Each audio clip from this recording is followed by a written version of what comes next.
विचारांची लढाई ही आपण उभी करतोय। आपण पुन्हा बघत असाल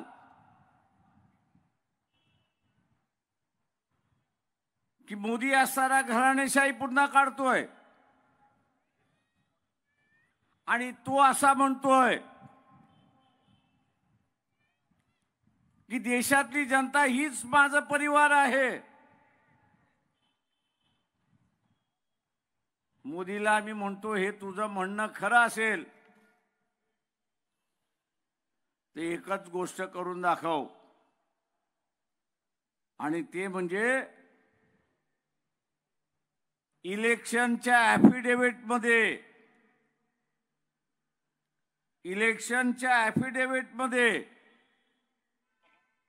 तुझे डिक्लेरेशन दिलेलं आहेस की माझं लग्न झालेलं आहे,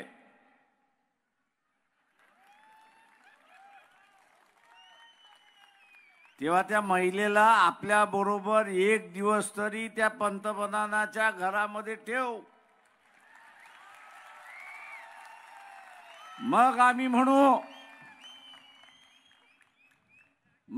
म्हणू की तू असणारा या 140 लोकांचा बाप आहेस असं आम्ही त्या ठिकाणी म्हणू।